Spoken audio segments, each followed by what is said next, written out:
Olá, boa noite, eu sou Mara Cabral e esse é mais um Sexo, Arroz e Internet, começando aí, como toda segunda-feira, entrando na sua casa através do seu televisor, do seu computador, porque todas as segundas-feiras é horário obrigatório. Estamos juntos, vamos estar juntos na próxima 1 hora, combinado? Claro, se você acompanhou a semana passada, eu sei que sim, você sabe que hoje é uma continuidade. Nós vamos continuar falando das campanhas de conscientização, lembra? Outubro rosa, novembro azul e dezembro laranja. Ah, você não viu? Uma ótima oportunidade para você recapitular. Então vem comigo, porque começa agora a parte 2 do Antes colorir do que remediar. O programa hoje dividido em blocos, de forma diferente que você não está acostumado. Nós começamos de cara falando do dezembro laranja, com ele, que já é dono da casa praticamente, o meu dermatologista, o nosso médico dermatologista preferido do Sexo, Arroz e Internet, doutor Renato Soriani. Doutor, muito obrigado pela sua presença. Obrigado. E me sinto super feliz de estarmos assim, tete a tete, só nós dois hoje, para esmiuçar esse assunto que é tão sério, que são que trata das campanhas e especificamente a sua campanha de conscientização ao câncer de pele, é isso? Exatamente. Então, muito obrigado pela sua presença e vamos começar falando sobre a pele. A pele é um órgão, não é, doutor? Exatamente, o maior órgão do corpo humano. Tá, e por isso ele está suscetível, como todos os outros, a uma espécie, a vários tipos de câncer, é Sim, isso? exatamente. Por que o melanoma Melanoma. Esse é o mais conhecido. Na verdade, o melanoma, né, ele é o câncer de pele mais agressivo. Então, talvez o único que possa causar a morte do paciente. Né? Justamente como a gente comentou semana passada, né, o melanoma ele é o tumor de pele que é capaz de dar uma lesão em outros órgãos. Então, por exemplo, no pulmão, no cérebro, nos ossos. E justamente essa capacidade dele, né, de gerar o que a gente chama de metástase tecnicamente, é que pode levar o paciente ao óbito. Então, talvez por isso que ele seja o mais conhecido, por ser aquele que causa mais medo. Tá, eu comecei por aí porque eu queria que você aí de casa já ficasse ligadíssimo, prestando atenção qual é a pegada do Sexo, Arroz e Internet de hoje. É muito sério e eu quero que você chame a sua família toda. Quero também que você saiba como participar do programa. Então eu vou chamar o Vitor para nos contar como fazer isso, tá bom? Vitor? Olá, tudo bem? Boa tarde para o Dr. Renato, que está aí começando o programa com a gente hoje. Boa noite. Opa, boa noite. Tô lá tarde ainda. E pro resto do pessoal, que daqui a pouco vocês vão ficar sabendo aí o que vai rolar mais para frente. Gostaria de convidar todo mundo a mandar sua dúvida, comentário, participação especial pelo nosso facebook.com/programa-sai. Lembrando que hoje teremos um sorteio pelo número 2111-2133. Portanto, o nosso Facebook é a única maneira de você mandar sua pergunta, qualquer seu comentário para o pessoal que está aí no estúdio hoje. Tá, e eu vou ficar esperando que você mande mesmo a sua pergunta, porque nós estamos colocando esses médicos, esses doutores dentro da sua casa para tirar as suas dúvidas. O seu sorteio. Hoje a Livraria Cultura te dá de presente a arte de pertencer, os invisíveis do nosso século. Tá aqui, é teu livro, você liga porque você vai ganhar. O segundo é um presente que eu recebi para que representeasse vocês, que é uma publicação da TV Tupi, de autores aqui de Ribeirão Preto. Vou falar melhor no próximo bloco para você. Liga que um desses 2 livros pode ser seu. Combinado? Doutor, agora que já fizemos toda essa parte mais técnica do programa, vamos voltar ao assunto. Existem tipos de peles que são mais suscetíveis a esse tipo de câncer mais agressivo? Basicamente as peles claras, né, Mara? Que são as peles que são mais desprotegidas, né? Então isso principalmente aqui na nossa região ganha uma importância muito grande, porque nós temos uma grande porcentagem de pessoas, né, com pele clara, de origem europeia, e muitas vezes, né, antigamente, principalmente, essas pessoas eram muito expostas ao sol por causa do trabalho rural, né? Então hoje, principalmente na população idosa, nós temos um grande número de pessoas que representam isso, né? Então não tem a ver com a idade da pele, tem a ver com a quantidade de exposição ou a situação em que eles se expuseram ao sol. O melanoma, principalmente, só para a gente falar dele, ele é um câncer de pele que pode aparecer em pacientes muito jovens. Eu mesmo tenho prima minha que teve melanoma com 20 e poucos anos, 30 e poucos anos, entendeu? Então ele independe da idade. Os outros tipos de pele, que nós chamamos tecnicamente de basocelular e espinocelular, eles sim têm uma relação mais direta com a exposição solar repetitiva, desprotegida. Então vai ser geralmente aquele câncer de pele comum em pessoas mais velhas e que geralmente tiveram uma exposição solar desprotegida durante mais tempo. Não é o melanoma. Não é o melanoma. Eu vou acertar esse nome. Melanoma. Eu fico trocando ele. Além disso, tem grupo de risco? Sim, essas pessoas que têm pele mais clara é um grupo de risco bastante importante, e principalmente aquelas pessoas que não se protegem do sol, né? Então Então, se você pegar, por exemplo, um trabalhador, às vezes, da construção civil, que não faz uso de um filtro solar de uma maneira regular, essa pessoa é uma pessoa que está no grupo de risco para ter câncer de pele. Entendi. O câncer de pele mata? Doutor? Mata, o melanoma. E tem cura? Tem cura. O câncer de pele, né, a gente costuma falar que ele é um câncer que é passível de prevenção, né, por causa do uso do filtro solar. Então, uma pessoa que tem uma pele muito clara, se ela utilizar o filtro solar de uma forma correta durante toda a sua vida, ela vai conseguir prevenir um câncer de pele que, se ela não fizesse o uso do filtro, ela teria, né?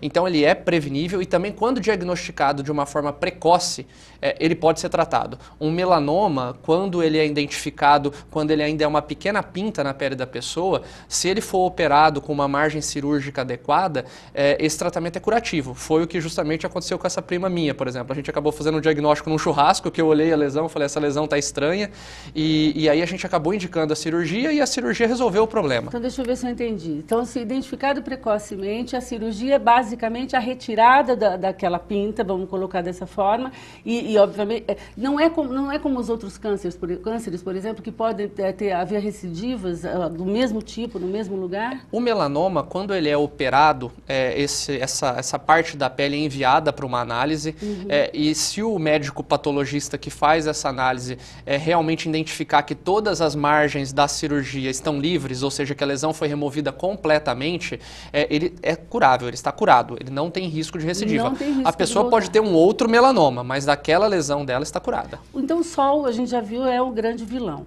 mas não é o único dano que ele causa. Qual é o outro dano causado pelo sol, mais comum em consultório, relativo à pele? Doutor? Na verdade, sim, o câncer de pele talvez seja o mais importante, né, porque é o que pode colocar a vida do paciente em risco. Mas o envelhecimento, que geralmente as mulheres procuram muitos dermatologistas nem também para tratar, inclusive. o envelhecimento, nós temos dois tipos de envelhecimento, né? Um envelhecimento que nós chamamos de intrínseco, que é aquele que vai ocorrer independente do seu hábito de vida, e aquele que é o extrínseco, que depende muito do seu hábito de vida. Então, se você toma pouca água, se você fuma, ou se você, de repente, tem uma exposição solar muito frequente. Então, isso não é mito, quer dizer, quem toma muito sol, a pele envelhece mais rápido. Com certeza. Isso, no consultório, na prática dermatológica, isso é claro, né? Então, como é que a gente consegue dosar, doutor? Alguém que tem em casa, por exemplo, não só para combater ou para prevenir o câncer, mas para prevenir isso também, o envelhecimento precoce ou qualquer outro tipo de dano para a pele, como é que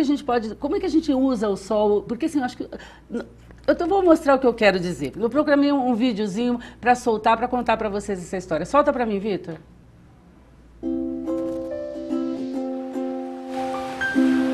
Toda a pele tem direito ao sol, a ficar exposta ao sabor do vento, da água, e por isso toda a pele tem direito à proteção.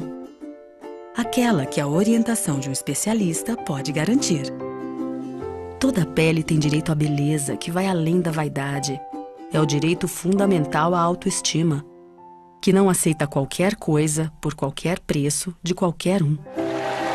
Toda a pele tem direito à saúde, porque parecer saudável é muito diferente de estar saudável. Toda a pele tem direito à informação, direito a ouvir um médico especialista e saber quando não está sendo atendida por um. Toda a pele tem direito a um médico dermatologista associado à SBD, Sociedade Brasileira de Dermatologia, especialistas em saúde da pele. Eu achei oportuno, doutor, esse vídeo, não só porque é muito sério e feito pela Sociedade Brasileira de Dermatologia, mas porque ela frisa ou insinua que existem alguns outros profissionais que se dedicam aos cuidados da pele também e que não são médicos e não têm essa formação médica. Então, assim, nós mulheres, por exemplo, a gente está acostumado a comadre que receita um creme, a esteticista que também tem esse acesso, enfim, tem um monte de gente que nos orienta. E tem a própria mãe da gente que diz, olha, tal horário não pode tomar sol, vai saber lá onde ela ouviu isso, mas ela reproduz. Então, de um médico agora eu quero ouvir como nós podemos usufruir e fazer valer os direitos da nossa pele sem com isso cometer erros e nos levar a danos tão irreversíveis. A relação da pele com o sol, né, nós dermatologistas somos bastante rigorosos com isso, né? Então o que nós recomendamos é o seguinte, a fotoproteção, a proteção solar, ela não se restringe apenas ao uso do filtro, que é o que muita gente pensa, eu vou usar um filtro solar e isso resolve os meus problemas. Não é isso. A gente tem que prestar atenção, além do filtro solar, na questão de outras medidas, então às vezes o uso de roupas adequadas, quando eu estou numa praia, as medidas com relação ao horário, né? Não adianta nada eu estar usando um excelente filtro solar, mas eu saio correndo, mergulho no mar e ao meio-dia eu estou exposto ao sol. Então essa questão do horário é muito importante, né? Então obedecer aqueles horários onde a incidência da radiação ultravioleta é muito grande, evitar a exposição solar nesse período, uso de roupas adequadas, não esquecer da proteção ocular, então uso de óculos de sol, bonés, chapéus. E na escolha do filtro solar, muita gente tem dúvida, né, Mara? Eu preciso usar um fator de proteção 100, né? Na verdade, o que a gente recomenda para o uso diário seria pelo menos um fator de proteção 30 de um filtro de boa qualidade, que deve ser reaplicado aproximadamente a cada 3 a 4 horas. Isso daria umas 3 aplicações durante o dia. Na situação de praia, que nós estamos chegando agora no verão, praia, piscina, clube, lembrar o seguinte, que embora os filtros sejam resistentes à água, eles perdem um pouco de proteção quando nós transpiramos ou quando nós mergulhamos. Então o que a gente recomenda é sempre que tem uma transpiração intensa ou um mergulho prolongado, que esse filtro seja reaplicado. Tá, eu tenho algumas questões que vão ser bem pontuais, assim. Primeiro, tatuagens, porque o que a gente ouve, eu fiz um programa sobre tatuagens aqui e falaram que tatuagem é uma lesão que se causa à pele. Então a tatuagem, se ela é mesmo agressiva, se ela pode acabar desenvolvendo algum tipo de dano mais grave, como um câncer, por exemplo, ou qualquer coisa assim, e os bronzeadores, que são coisas que nós mulheres, a maior parte de nós pelo menos, não abre mão. E aí tem várias fórmulas, vários tipos, e eu quero saber se eles são indicados. A respeito da tatuagem, com relação ao câncer de pele, só se tiver numa lesão, numa área de pele que já tem algum tipo de lesão que ela possa acelerar esse processo. O processo da tatuagem em si, não. Tá? Com relação aos bronzeadores, tem que tomar bastante cuidado, né? Existem muitos produtos que acabam sensibilizando a pele para a luz do sol. E para voltar ao melanoma, hoje a gente sabe que o grande fator de risco para o melanoma são exposições esporádicas e intensas.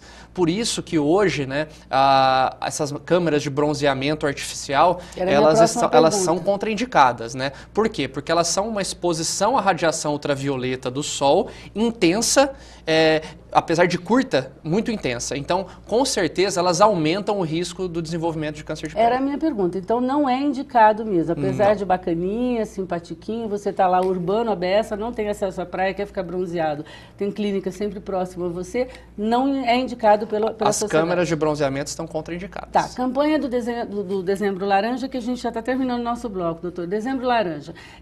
Qual é a finalidade da campanha? É só a prevenção ou é fazer com que as pessoas, chamar a atenção para as pessoas para esse tipo de câncer, que não é um câncer que a gente se fale todos os dias na rua? Qual é justamente alertar que a gente sabe que é o câncer mais frequente no Brasil, né? Então, a cada 4 casos de câncer, 1 é câncer de pele. E como a gente falou aqui que esse câncer ele é passível de prevenção, a gente quer orientar isso. Então, prestar atenção com essa relação da pele com o sol, né? Tem até uma hashtag da campanha que é Controle o Sol. Na verdade, é usar o sol a nosso favor para que ele não possa ser um fator de risco para o câncer de pele. Você tem alguma ideia, se tem alguma coisa prevista governamental no sentido de fomentar essa campanha, algum tipo de serviço que vai ser oferecido, alguma coisa assim? Infelizmente ainda não. Hoje a campanha ainda é uma campanha da Sociedade Brasileira de Dermatologia, né? O que a sociedade oferece é um dia de atendimento que já foi realizado em novembro. Até teve a Patrícia Maldonado, que acho que era a apresentadora que encampou, né, a campanha. Mas o governo ainda muito, muito devagar nesse sentido. Tá, então fica aí o alerta, você que está preocupado com a saúde da tua pele, sempre procure um médico dermatologista. Esqueçam as comadres, esqueçam os conselhos maternos da avó e etc, de receitazinhas para tomar sol ou para se proteger dele, e esqueçam as câmeras de bronzeamento artificial. A palavra do nosso doutor Renato Soriani, que nos deixa nesse bloco aqui, mas volta no último para o nosso encerramento falando sobre as campanhas. Dezembro Laranja, então, esmiuçado para você. No próximo bloco, Novembro Azul. A gente já volta.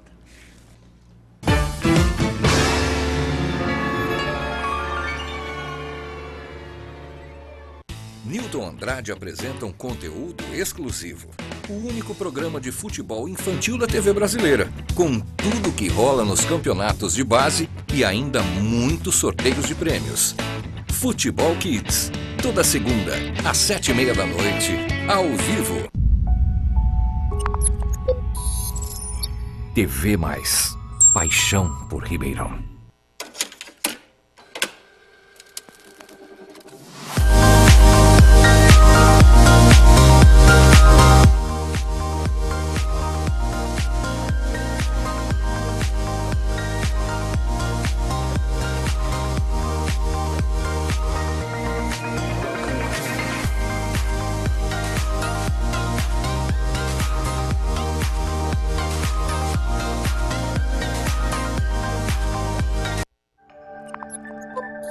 TV Mais, paixão por Ribeirão. A idade? Eu tiro de letra. Entre uma pescaria e outra eu pedalo e ainda brinco com o meu neto. Segredo, cuidar bem da saúde. Há muito tempo eu tenho a Unimed nos meus planos. Vida estudante, aulas de manhã e à tarde, maratona pro vestibular e eu ainda faço ginástica e saio clonando. Como? Cuidando bem da saúde. Mesmo sendo jovem, eu sempre tive a Unimed nos meus planos. Tenha Unimed nos seus planos. Unimed Ribeirão. Cuidar de você. Esse é o plano. Aqui sempre rola um assunto surpreendente. Sempre tem convidados preparados para debater os mais variados temas. E uma apresentadora que dispensa comentários. Segunda é dia de Sexo, Arroz e Internet, com Mara Cabral. Ao vivo, na TV Mais, às 8h30 da noite. TV Mais, paixão por Ribeirão.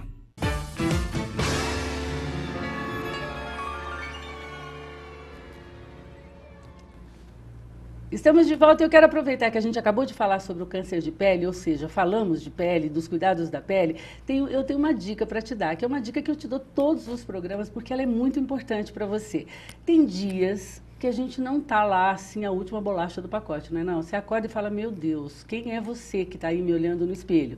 Nesse momento é que você precisa dar um up na sua autoestima. E aí eu tenho um endereço certo para você. Você vai até o Estúdio DK, procura a Denise, essa equipe maravilhosa de cabeleireiros, de manicures, de profissionais maquiadores, profissionais prontos, com os melhores produtos do mercado, dispostos a fazer você se sentir muito melhor do que quando você chegou. Eu vou aos sábados, a gente pode se encontrar lá todo sábado de manhã, vai ser um prazer tomar um café da Didi com você. Mas ó, qualquer dia é dia de Estúdio DK, inclusive é segunda-feira, que o Estúdio DK da João Godoy está fechado, mas o do Santa Úrsula está aberto. Então vá conhecer, porque a nossa dica de hoje para o seu cuidado com a sua pele, depois que você a manteve saudável, é torná-la ainda mais bonita através do Estúdio DK. Combinado? Então vamos embora, porque nesse bloco eu recebo então Rafael Tassino, o Dr. Rafael Tassino, que vai nos falar sobre o câncer de próstata, novembro azul, porque ele é urologista e nos honra novamente com a presença aqui no programa. Muito obrigada, doutor, por estar aqui novamente comigo. Eu que agradeço o convite. Boa noite, Mara. Boa noite. No programa passado, doutor, nós começamos muito rapidamente, porque estávamos todos nós juntos, eu lhe fiz uma pergunta diretamente e algumas pessoas em casa falaram, nossa, que bom que você fez essa pergunta, porque eu não sabia a resposta. Eu vou repeti-la. Afinal de contas, que raio é esse de próstata? Bom, a próstata ela é uma glândula acessória do sistema sexual masculino. Essa glândula ela fica localizada na saída da bexiga e ela é atravessada pela uretra. Então, somente os homens apresentam essa glândula. A função dela é produzir um líquido que é responsável pela nutrição e transporte dos espermatozoides. Com o passar dos anos, ela pode desenvolver uma série de doenças, como infecções, hipertrofia e, em alguns casos, o câncer. Por que é a doença mais comum dos homens, doutor, além da exclusividade do órgão? O câncer de próstata realmente é o câncer mais comum no sexo masculino. Uhum. Ele perde apenas para o câncer de pele. Uhum. E a incidência dele tem aumentado ao longo dos anos. Não se sabe se são fatores relacionados ao estresse, à alimentação, o que tem levado ao aumento desse número de diagnósticos de câncer de próstata. Então não tem nada que a gente possa dizer ou que a gente possa deixar, que os homens possam deixar de fazer, que possa ajudá-los a não contrair esse tipo de câncer, por exemplo? Sim, existem alguns fatores que são sabidamente relacionados ao aparecimento dessa doença. A obesidade é um desses fatores, o consumo de grande quantidade de gorduras, principalmente gorduras saturadas, de origem animal, que estão relacionadas ao aumento da chance de aparecimento do câncer de próstata. Tá. Uma vida equilibrada, praticando atividade física, mantendo o peso numa faixa ideal, combate ao estresse seriam fatores relacionados à prevenção do câncer de próstata. Que é, na verdade, uma indicação para vários outros aspectos Várias da doenças. medicina e referente aos cuidados com a nossa saúde. Justamente, né, nossa saúde de uma maneira global, como um todo. Entendi. Mas no caso do câncer de próstata, por exemplo, por que a incidência é maior a partir dos 40 anos? É isso, A partir dos 40 anos. Por quê? Não existe esse tipo de câncer na adolescência, por exemplo? O adenocarcinoma de próstata, que é um subtipo específico do câncer, que é esse que a nossa prática diária, que estamos acostumados a lidar, é um câncer específico da senilidade. Ele está associado com alterações na testosterona, dihidrotestosterona, que é um hormônio que atua diretamente na próstata, e essas alterações no metabolismo desses hormônios masculinos, que a gente chama de androgênios, acontecem mais a partir dos 45, 50 anos. Na adolescência, na infância, pode haver outros tipos de câncer na próstata, mas que são muito mais raros. Aí me preocupou, porque aí são raros, mas são menos ou mais curáveis. Qual é a relação? Eles são raríssimos. Em toda a minha vida acadêmica e profissional, eu acompanhei um caso só. Tá, e a taxa de mortalidade dele é bem mais alta. Então, quer dizer, uma vez identificado na adolescência, torna a situação ainda mais grave. Sim, mas devido ao fato da apresentação dele ser muito infrequente, ele não está relacionado nesses exames nesses cânceres que devem ser feitos os exames preventivos, como a frequência anual ou bianual. Doutor, só se descobre esse tipo de câncer através de exames preventivos? Não existe um sintoma que pode ser um indicativo, pequeno que seja? Como essa glândula é atravessada pela uretra, às vezes o crescimento da glândula pode levar a sintomas do esvaziamento da bexiga. A pessoa tem dificuldade de esvaziar a bexiga. Então, o jato de urina pode ficar fraco, pode ter sangramentos urinários, pode ter a urina com jato fininho, pode acordar várias vezes à noite para fazer xixi, mas esses sintomas normalmente acontecem quando a doença já está grande. Então, o ideal é que seja feito o diagnóstico quando a doença é pequena, para que haja uma chance de cura maior. Mas como é que a gente fica nesse caso da adolescência, por exemplo, que é raro, mas que obviamente não é porque é raro que não vai acontecer nunca? Justamente. Nesses casos, normalmente a gente fica baseado nos sintomas. Nós não temos uma rotina de prevenção na adolescência. Quer dizer, a mãe e o próprio paciente pode observar se há alguma alteração na rotina dele, de urina, enfim, aí ele vai procurar ajuda e vai atrás de um urologista, como é o seu caso. Que tipo de exame é feito para detectar esse tipo de patologia? O câncer de próstata ele é detectado pelo exame de toque retal. O toque, nós sentimos a glândula prostática por proximidade, porque ela é vizinha do reto. E 75% a 90% dos tumores estão no que a gente chama de zona periférica, que é como se fosse a casca assim, da próstata, grosseiramente dizendo.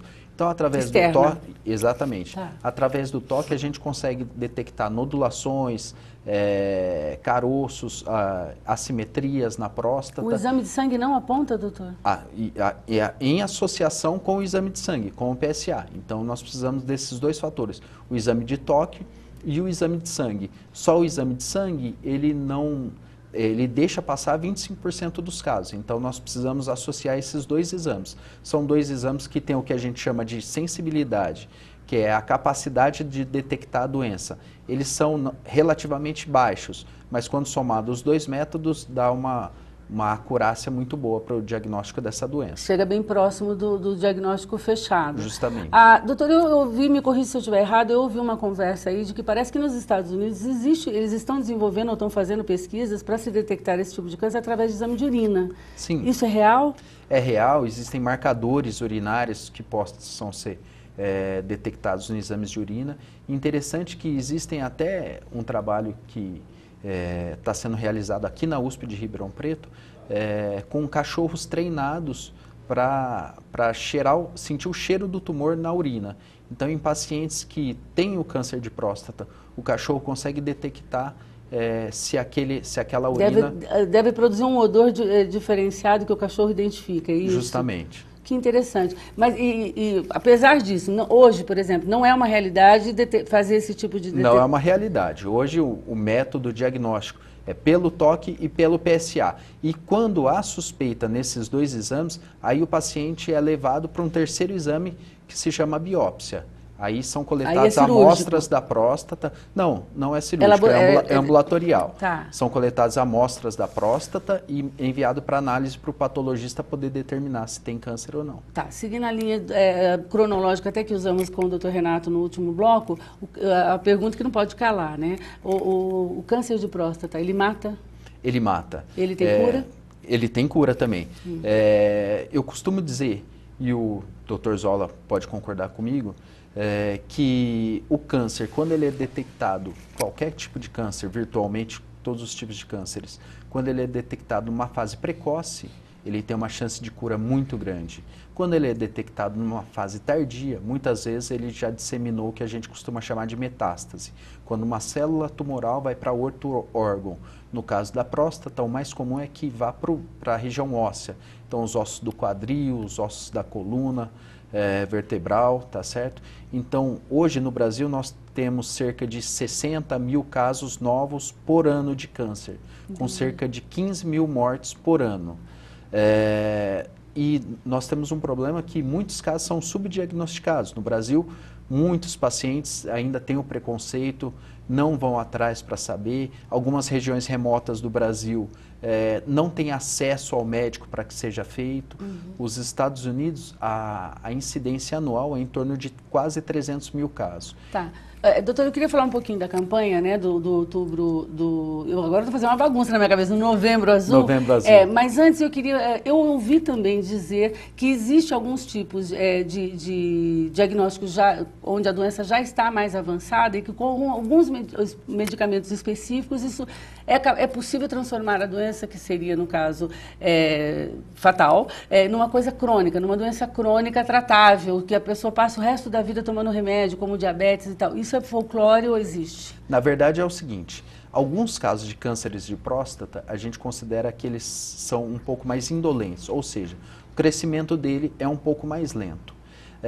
A partir daí, existem alguns pacientes que são diagnosticados já com metástases ósseas, e eles podem fazer uso de medicações normalmente à base de hormônios e tem uma sobrevida prolongada, mas muitas vezes esses pacientes, apesar de sobreviver com câncer, com metástase, cerca de 10 anos, eles muito provavelmente vão morrer desse câncer. Vão a óbito com isso. Quer dizer, na verdade prorroga, mas não altera. Oferecemos uma boa qualidade de vida ao paciente, mas na maioria dos casos a doença acaba progredindo e acaba levando o paciente ao óbito. Então, por isso, frisando novamente, o objetivo da campanha do Novembro Azul é para despertar a população para o diagnóstico precoce, detectar precocemente essa doença para que possamos fazer um tratamento visando a cura definitiva. Tá, e para chamar, eu queria fazer eco aqui ao que o doutor está falando do Novembro Azul, que ainda não é uma prática muito comum para a gente está acostumado com o Outubro Rosa. A gente tem que se acostumar com o Novembro Azul, porque você que é homem, você que tem um filho homem, o seu namorado, o seu marido, o seu pai, são pessoas que você, mulher, precisa ajudá-lo a entender que é uma grandíssima bobagem ficar cheio de 9 horas e cheio de dedos, literalmente, para poder fazer uma consulta e um exame como esse. Não é nada diferente do exame ginecológico que nós mulheres nos submetemos a vida inteira. Então, assim, a ideia é prevenir. É isso, doutor? Justamente. E eu costumo dizer que é até bem mais simples que o exame ginecológico. Porque o exame também não esnoba, né, doutor? Também não, né? É um exame que demora menos de 5 segundos. E o homem começa a fazer a partir dos 45 anos. Não dói, doutor, esse exame? Não costuma doer. Eu costumo dizer para os meus pacientes que a mulher com 18 anos já começa a fazer o exame de ginecológico. O homem já tem essa lambuja que só com 45 anos ele vai fazer. Não é E quando ele mesmo já está assim- maduro o suficiente para separar uma coisa da outra e entender que a saúde dele é muito mais importante do que qualquer recalque ou qualquer bobagem preconceituosa que passe pela cabeça dele. É isso, doutor? Justamente. Bom, então nós estamos juntos, eu, Mara Cabral, Sexo, Arroz Internet, junto com o doutor Tassino aqui no Novembro Azul. O bloco encerrou, muito obrigado, doutor. Eu agradeço. A gente abre o próximo, depois do intervalo, com o doutor Zola, porque nós vamos falar do câncer de mama e do câncer de maneira generalizada. Ele já a gente está de volta com o doutor Zola.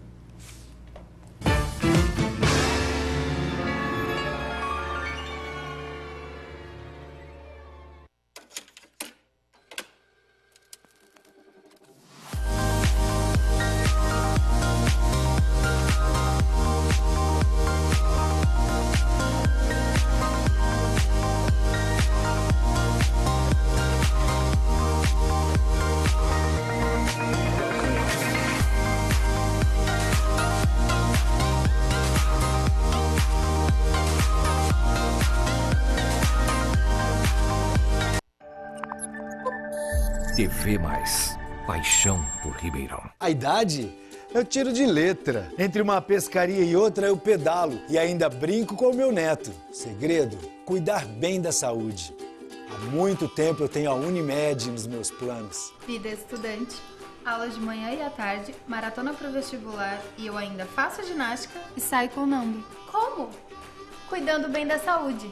Mesmo sendo jovem, eu sempre tive a Unimed nos meus planos. Tenha Unimed nos seus planos. Unimed Ribeirão. Cuidar de você. Esse é o plano. Aqui sempre rola um assunto surpreendente. Sempre tem convidados preparados para debater os mais variados temas. E uma apresentadora que dispensa comentários. Segunda é dia de Sexo, Arroz e Internet, com Mara Cabral, ao vivo, na TV Mais, às 8h30 da noite. TV Mais. Paixão por Ribeirão. Você dorme, acorda com você. Fisioforma sempre com você. Porque você vive dentro do seu corpo. Cuide dele e ele de você. Vocês nasceram um pro outro. Fisioforma.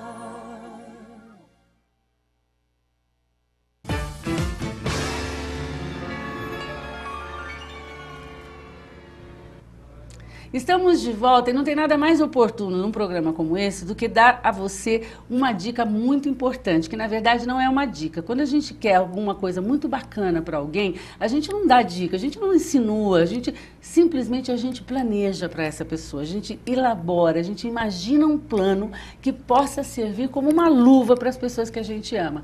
E é isso que eu vou fazer agora, eu tenho um plano para você.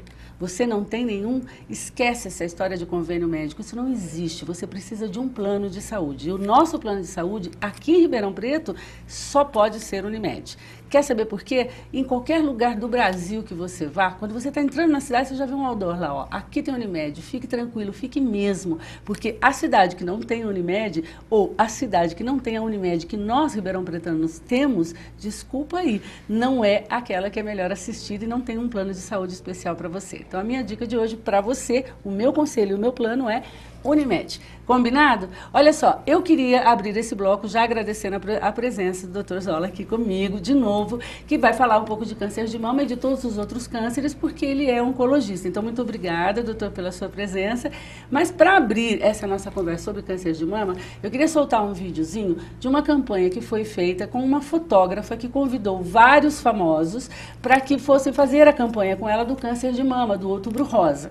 O que eles não sabiam é que antes das fotos, ela ia contar uma história para eles e ia tirar a roupa e mostrar que ela mesma havia se submetido a uma mastectomia porque havia detectado câncer e retirado as 2 mamas.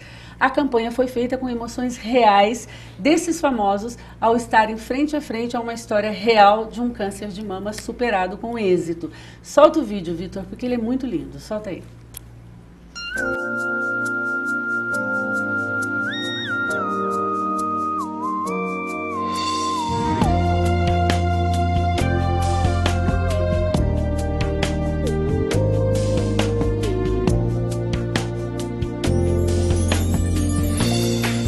viver bem feliz.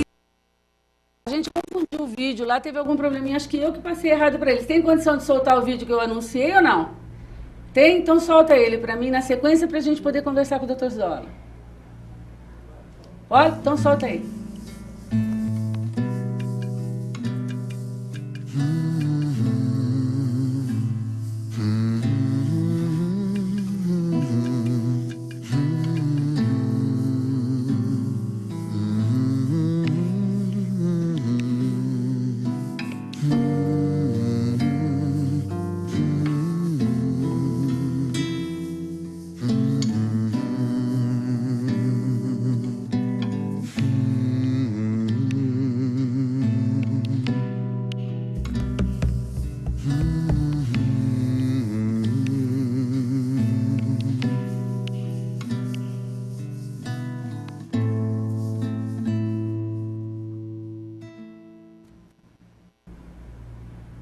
É uma campanha e me emocionou muito por conta da emoção genuína desses artistas, porque o câncer de mama, doutor, ele desperta, ele diferente dos outros cânceres, eu não sei se é porque ele nos remete à maternidade, à amamentação, à feminilidade, enfim, por alguma outra razão, ele tem esse poder de sensibilização muito grande. A campanha termina com a fotógrafa abraçando esses famosos. Se você tiver a oportunidade, procura no YouTube que você vai ver, o vídeo é lindíssimo, tem que ser assistido na íntegra. Como temos pouco tempo, vamos entrar logo no assunto.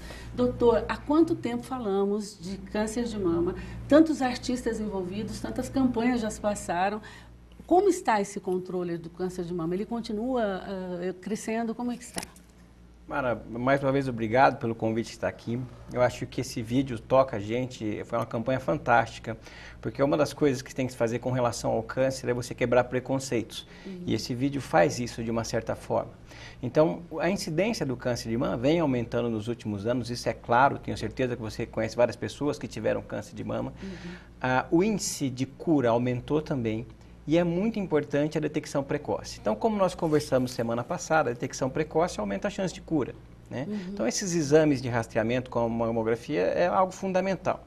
Agora, não posso deixar de levar em consideração que quase 10% das mulheres vão desenvolver o câncer durante a vida, com uma estimativa de vida chegando aos 80 e poucos anos, então vão ter uma grande quantidade de mulheres que vão desenvolver câncer de mama. Isso não é sentença de morte. Então, entender um pouco da doença, fazer o rastreamento por diagnóstico precoce, porque além de maior a taxa de cura, também acaba sendo menos agressivo o tratamento da doença mais inicial. Então, isso tudo se soma a um cenário importante para a gente falar do câncer de mama. E aí a necessidade de a gente começar a coisa certa, começar pelo rastreamento, começar pelo diagnóstico precoce e sem preconceitos. Tá, mas daí, doutor, deixa eu entender a lógica disso. A incidência do câncer de mama aumentou porque a detecção, o autoexame, a detecção precoce também é uma consequência, ou ele aumentou porque, de fato, virou mal do século, ou qualquer coisa que a gente possa dizer aí a respeito dessa moléstia? Há muita especulação em relação a isso e muitos estudos. Então, o uso de hormônio, do uso de hormônio ou não, o que a gente tem visto é que aumentou primordialmente porque a expectativa de vida aumentou. Tá. Então, quando se morre menos de outras causas, vai sobrando câncer para afetar o paciente. Então, primordialmente é por conta disso. Mas nós temos visto também pacientes mais jovens com câncer e às vezes até tumores mais agressivos. O que fez mudar esse panorama e baixar essa incidência para pacientes mais jovens, a gente não sabe direito ainda.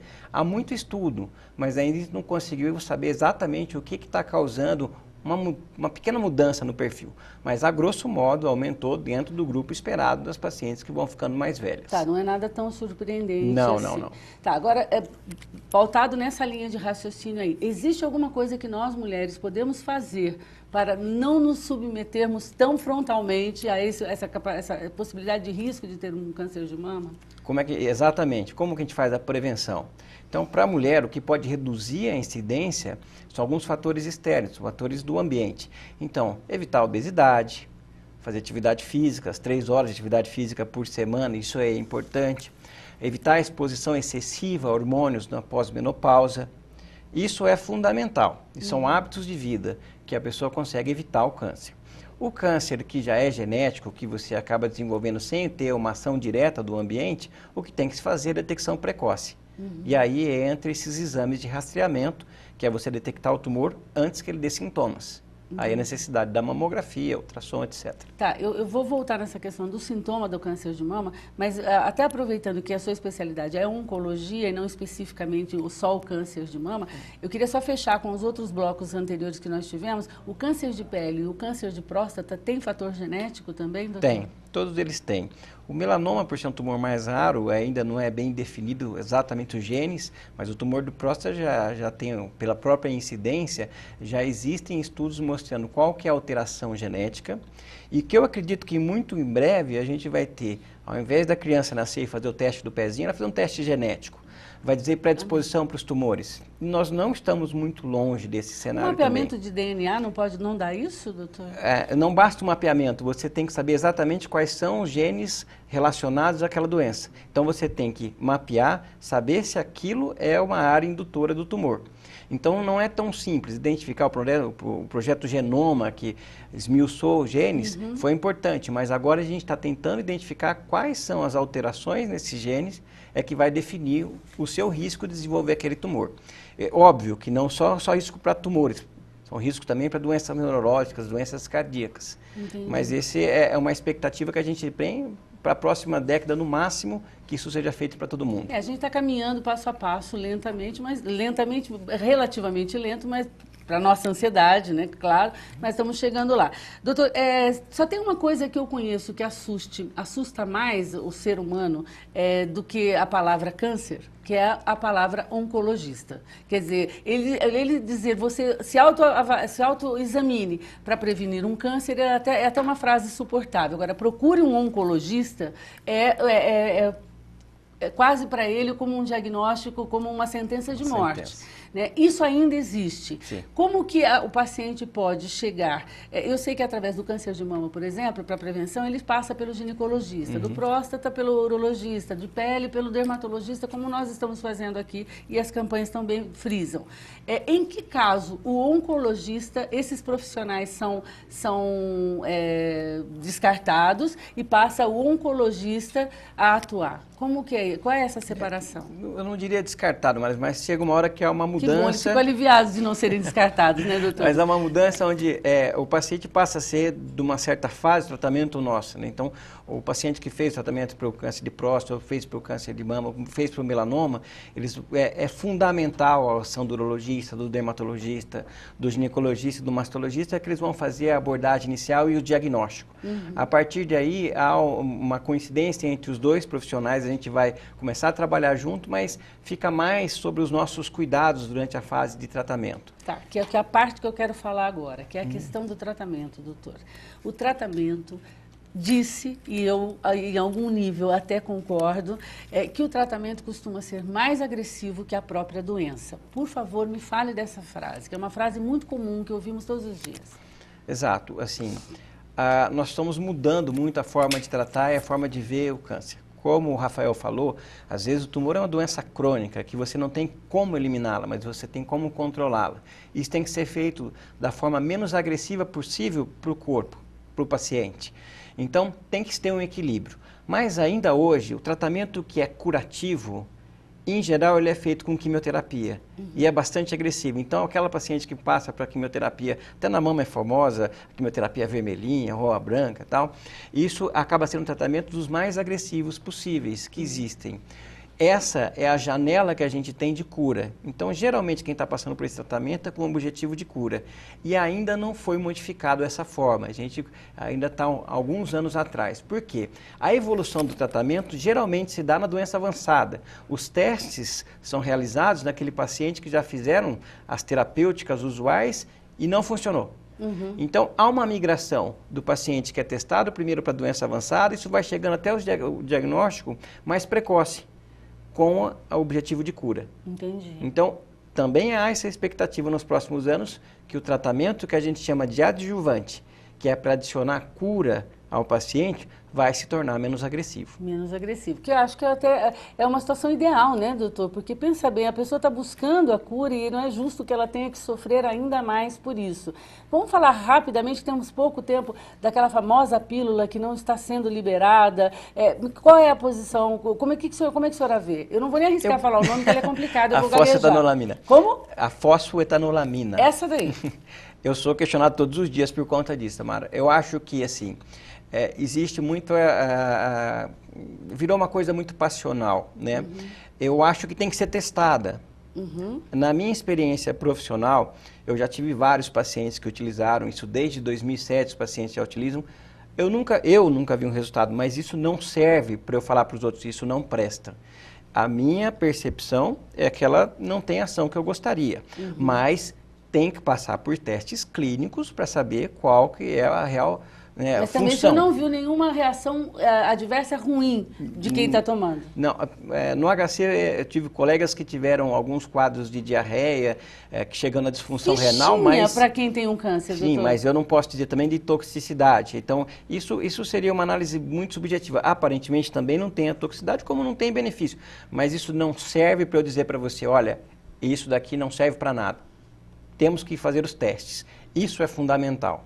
Como foi feito com uma série de outras substâncias. Foi feito com o noni, foi feito com a graviola, tem que ser feito agora com a fosfetanolamina. Mas a discussão tem que ser técnica, não passional. Entendi. E esse que é o ponto.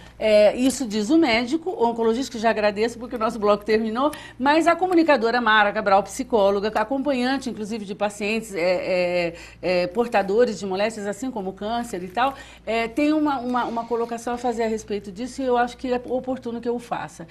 Qualquer tratamento coadjuvante ao tratamento médico é importantíssimo para a autoestima do paciente. A crença do paciente pode ajudar a curá-lo. Na pior das hipóteses, ajuda a aderência do tratamento.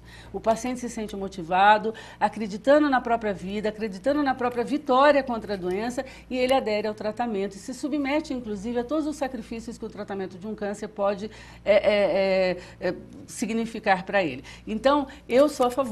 Doutor, a minha posição é de que, assim, aqueles que já estão tomando e são portadores da doença não teriam que ser privados de tomá-la, a não ser que tenham uma impossibilidade econômica do nosso país de continuar fazendo, ou política, de fazer com que isso seja viável para os pacientes. Mas é a minha opinião. Então, a gente termina o bloco de cá e voltamos todos no próximo bloco com todos os doutores aqui para você, porque eu sei que tem algumas perguntas. Lígia César, sua pergunta para o urologista, a resposta é não causa câncer fazer xixi sentado.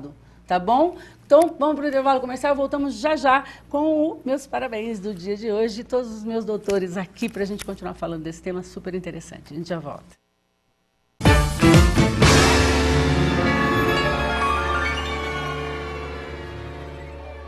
Newton Andrade apresenta um conteúdo exclusivo. O único programa de futebol infantil da TV brasileira, com tudo que rola nos campeonatos de base e ainda muitos sorteios de prêmios. Futebol Kids, toda segunda, às 7h30 da noite, ao vivo. TV Mais, paixão por Ribeirão.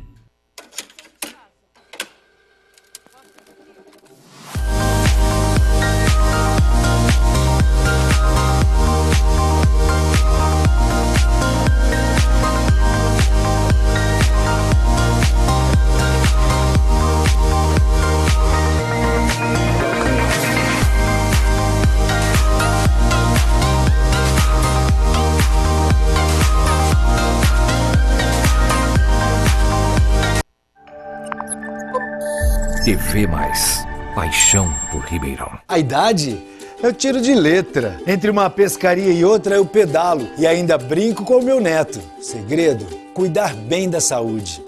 Há muito tempo eu tenho a Unimed nos meus planos. Vida estudante, aulas de manhã e à tarde, maratona pro vestibular e eu ainda faço ginástica e saio com o Nando. Como? Cuidando bem da saúde.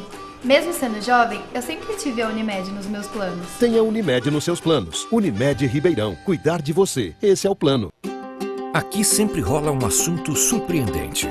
Sempre tem convidados preparados para debater os mais variados temas. E uma apresentadora que dispensa comentários. Segunda é dia de Sexo, Arroz e Internet, com Mara Cabral. Ao vivo, na TV Mais, às 8h30 da noite.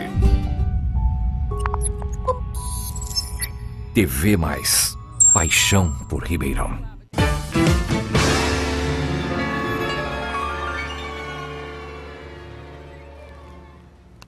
Estamos de volta e para variar esse bloco eu estou sempre corrida, mas eu não posso deixar você que é aniversaria essa semana, que me segue no Facebook, que convive comigo, ficar sem os meus parabéns especiais. Afinal de contas, aniversário não é todo dia, é uma vez por ano e aqui no Sexo Arroz Internet a gente não esquece de você. Olha só, aniversaria hoje Gisele Bittencourt, Kátia Hermes e Paulo Guilarducci, que é um ator, amigo meu lá de Campinas, faz muito tempo que eu não vejo. Feliz aniversário para vocês, aniversariantes do dia.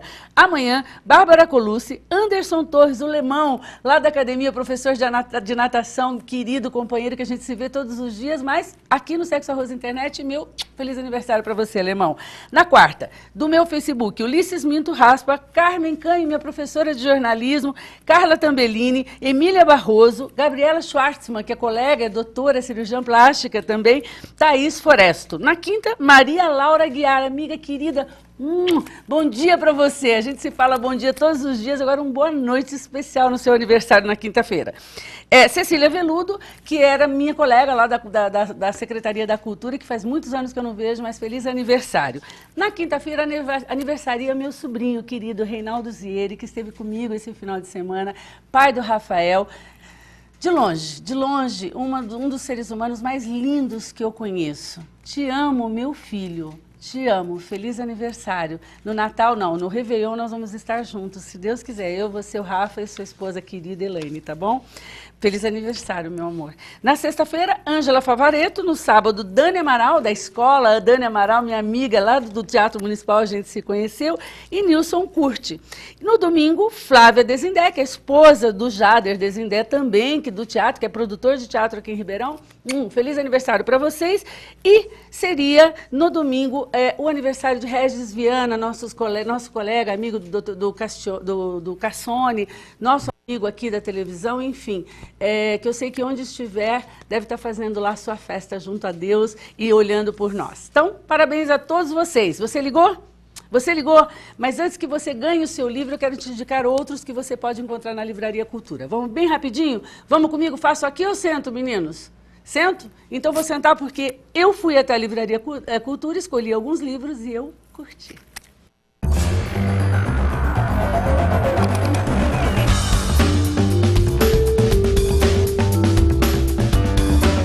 Olha só, a primeira indicação do Eu Curti de hoje, Mia Couto, As Areias do Imperador, Mulheres de Cinza. Gente, eu tenho que confessar, dezembro eu não li nada, não sei do que se trata, mas está super bem recomendado pela Livraria Cultura. Então, vai buscar o seu ou vá até lá, porque os meninos são preparadíssimos e vão te contar do que se trata. Geração de Valor, Plantando Sonhos, Colhendo Conquistas, de Flávio Augusto da Silva. Parece bem bacana, olha, super bem ilustrado. Livraria Cultura e você encontra mais detalhes. Mostra para esse? Ah, desculpa, eu estou mostrando errado desde o começo.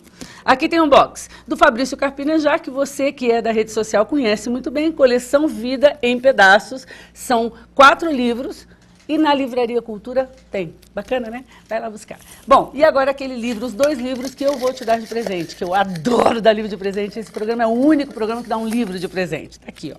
Você sortudo ou sortudo. Ione da Silva ganhou esse primeiro livro aqui. Caiu, perdão. A Arte de Pertencer. Os 4 últimos números, 3823, Ione da Silva, esse livro é seu. Tá aqui, ó. Você tem que vir buscar aqui no estúdio da TV+.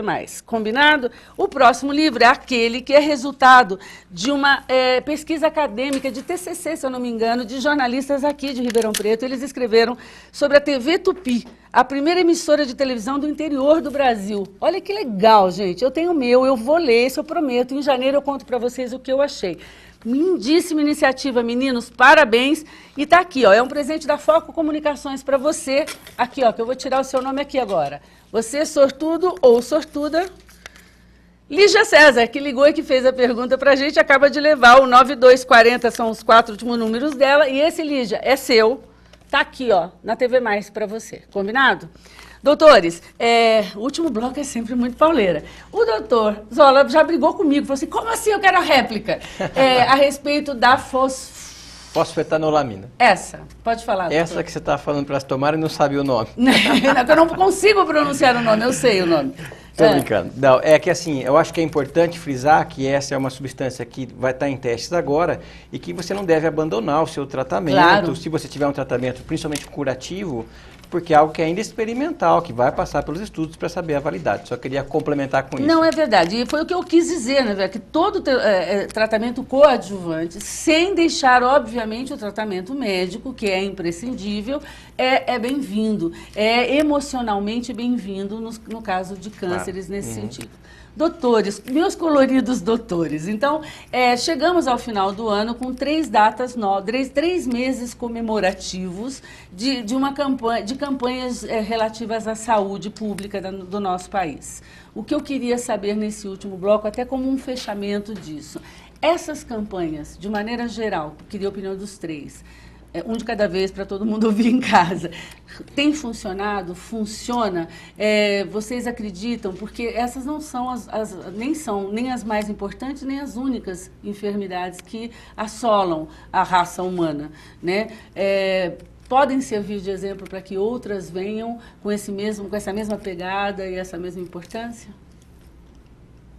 Silêncio. Bom, eu acho que elas são importantes pelas informações que passam, para mostrar o impacto que isso pode ter em relação ao diagnóstico, a cura, tudo. Então, é fundamental. O ideal é que elas nem fossem necessárias, mas nós estamos no momento que ela é primordial para passar a informação. Então, eu acredito que ela tenha atingido o objetivo, elas estão atingindo um objetivo importante. Tá, mas aí, doutor, vou passar para o doutor, porque assim, eu sei que ele é sempre controversa a área dele. Não soa um pouco como terrorismo, aquela coisa assim, vamos assustar através da pressão, do susto, do terrorismo com as pessoas, elas acabam, por preocupação, acabam se dedicando a isso. Tem essa conotação ou é engano meu? Tem essa conotação, mas na urologia eu achei que é uma campanha que está sendo muito bem recebida pela população. A gente notou um aumento de procura realmente no mês de novembro, os pacientes querendo fazer o exame, muitos pacientes realmente querendo fazer a prevenção, fazer o exame de toque, o PSA, e fica até como uma data para a pessoa lembrar. O homem, ao contrário da mulher, o homem, ele, para se tratar, ele é muito ruim, ele não vai atrás, ele abandona os tratamentos, a mulher já é mais certinha assim. O homem, ele assim, deixa tudo de qualquer jeito, né? Então, ele precisa de uma mulher para fazer isso, precisa de uma mulher. Para o homem é mais fácil, porque aí ele já tem o compromisso todo ano. Senão ele vai ficar pensando, mês que vem eu ligo lá para agendar. E a hora que ele vê, passou 5 anos e não fez a prevenção. O importante dele ter esse mês de referência é que ele vai saber que todo novembro ele tem que estar lá. É legal usar isso como um calendário, agora que eu entendi. Interessante, boa sugestão. Uma coisa que é interessante das 3 especialidades aqui, que é assim, quando a campanha do câncer de mama começou, e a gente começou de fato a se preocupar com isso, veio aquela história, poxa, mas até isso, já menstruamos, temos cólicas, temos filhos, e agora câncer. Aposto que os homens pensaram a mesma coisa. Quer dizer, até isso a gente é provedor, tem que trabalhar, tem que isso, tem que aquilo, agora tem câncer que é só nosso. O câncer de pele é a grande sacanagem do momento, doutor. Porque vamos combinar, é aquele que diz não vá se divertir, não vá para a praia se expor ao sol como você fazia antes, ficar jacarezando lá e tudo mais. Mas, na verdade, a campanha ela não passa só por aí, né, doutor? Não só pela privação do sol, mas é uma campanha de educação para o sol. Não é privar, né? Usar o sol a nosso favor. Então, eu acho que nessa questão, né, a localização no calendário dela em dezembro, acho que fica bem propícia, né, porque é um mês que nós estamos muito próximo do verão, então janeiro talvez seja o mês de maior exposição solar, principalmente aquela intensa e esporádica que as pessoas realizam. Então, acho que a campanha, além de falar sobre o câncer de pele, acho que quer falar um pouco sobre proteção solar também, e acho que isso é importante, que as pessoas ficam com isso mais fresco na memória e podem aplicar na prática em janeiro. É isso, doutores, eu não tenho palavras para agradecer esses 2 interessantíssimos e extremamente informativos programas que nós fizemos juntos. Muito obrigada a todos vocês. E eu queria lembrar você de casa que essas questões não são as únicas, de fato, como a gente já falou, mas está rolando uma questão muito importante, uma campanha outra também muito importante que você precisa acompanhar, que é com relação à dengue. Lembra que a gente conversou sobre isso? Então eu me despeço de vocês e deixo prepare-se, porque o último programa do nosso ano ano, desse ano aqui do Sexo Arroz Internet, traz uma surpresa incrível para você. Você não pode perder no dia 21, combinado? Então, para falar dessa outra campanha que nós não dissemos aqui, porque não é a especialidade de nenhum dos doutores aqui presentes, eu deixo um vídeo dessa campanha para você e nos vemos na semana que vem, se Deus quiser, antes do Natal, para que eu possa te dar um grande beijo, um grande abraço. Até lá, fique com a nossa campanha. Minha gente, vocês já conhecem o mosquito Aedes aegypti. É ele que está causando uma epidemia de 3 doenças aqui na Bahia: a dengue, a zika e a chikungunya. Mais do que nunca, todos nós precisamos combater este mosquito. Acabar com as larvas, os criadouros, mas também convocar a vizinhança para fazer a sua parte. Senão, não adianta, né? Fique de olho nos focos de mosquito. E em caso de febre, dor nas articulações, coceira e manchas na pele, procure uma unidade de saúde. Todos unidos contra o mosquito da dengue.